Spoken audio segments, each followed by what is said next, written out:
Trying Fish Labs hooker stick bait just before sunrise on the 8'3" Okuma plugging rod. It's wild out here.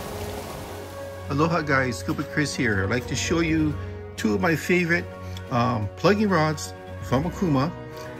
This one here is the one I just got, and it's more for light purposes along the shorelines. This one here is the beefy one for medium heavy applications. So this one here is known as the Hawaiian custom popping rod. This one here is 8 foot 3 inches, 2 pieces. As you notice, this is a 30-70 split. So this means that it was configured to really propel your lures by offsetting the weight and the energy of the rod. So this is perfect, especially for those GT lovers.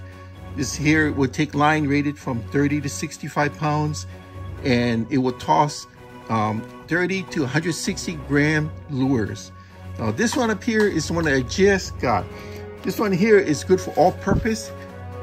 I would say, you know, from 1 to 3 ounces, even though it's rated for ½ an ounce to 3 ounces. I've tried it jigging, and it works really good for jigging. And this one here is 9 feet 9 inches, 2-piece, 50-50 2-piece, and it is rated for a 15 to 40 pound test line and 1/2 to 3 ounces. Now this one over here, the first one I showed you, this one here is rated for 30 to 65 pounds. So it's a little bit heavy duty. Well, actually it's a lot heavier duty. And between the two, it gets the job done.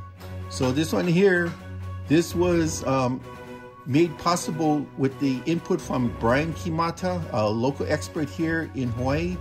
And he has helped other companies like Penn and I believe Shimano also doing their rods. So this one here is a direct result of his input and him using his testers to figure out exactly what they want in an all-around plugging rod. So here we go, loosen this up. Now you gotta remember, this is a 30-70 split. So it's not exactly what you call a safe space saver. This is meant for sheer power. See that? This is one that I've used a couple of times. I've hooked some small fishes like small jacks and barracudas, nothing big yet with it, but I really love this. This over here is kind of like the meat and potatoes, the engine of this rod. And I tell you, this really works good.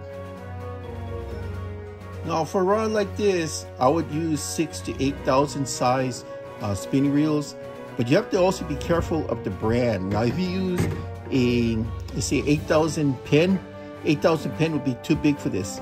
So if you were to go with Penn, I would go with a 6,500 size, like the V series. That'd be perfect for this one, because Penn reels tend to be a little bit bigger than what they're rated for. But for a rod this size, I would, if you're gonna go Okuma, since this is Okuma also, I would go with the 8,000. 6,000 to 8,000 is the range, but 6,000 is a little bit on the small side. So what I got here are the 8,000s. So these are my favorites. That one there is the Rockaway. It's the MSRP on that is very low for what you're getting. This one here is the Azores. Now you got the blue ones that are available now, the saltwater models. This was the original model, the 6,500. But the 6,500 here is the same size as the 8,000. And I have added on a power knob to this. Now this one here is my all-time favorite. This is the Cedros. This is the 8,000. It comes with its own power knob, and I got this one directly from the developer, John Bretza, at a show. It was really funny because he gave me a couple of these boxes. It was plain white boxes. I said, "What is this?"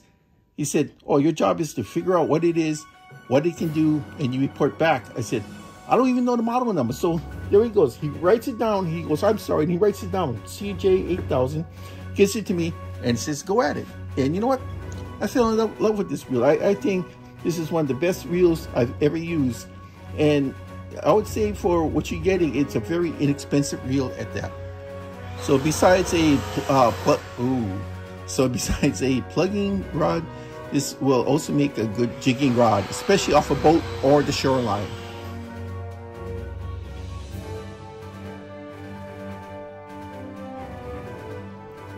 Now this SST here, it's a 2-piece 50-50 configuration. Now this one here, I've been using more, I started off for light plugging, but I've been using it more for jigging. And I tell you, I thought this would be rated for like a 5,000 or 6,000, but I'm using a 4,000 here with an extended spool. So it's a deeper spool and it has the same amount of line that a typical 5,000 would use. And I added on a Gulcher power knob here. So all these type of plugging type of rods and reels, the rigs, I would definitely go with something you can grip better when your hands are wet. Also with the 50-50 split configuration, a lot easier to travel with space-wise. So I was asked recently to give it my impression on what Okuma has that I believe to be my favorite plugging rods. Now these two are definitely my favorite. I really love these rods. This one here is the one I just got last month and I'm enjoying this one. I'm still using this one. This was the original one I got that was given to me from the show because Brian Kimata just got through testing it and he gave it its okay. And I tell you, I really like this one here. I haven't gotten anything really big yet, but even with the smaller fish, it worked very well. It imparts to your wrist, it imparts the needed reaction you need for the lures. So that's my quick report. Basically, I want to impress upon you what size spinning reels I would use on this. Thank you.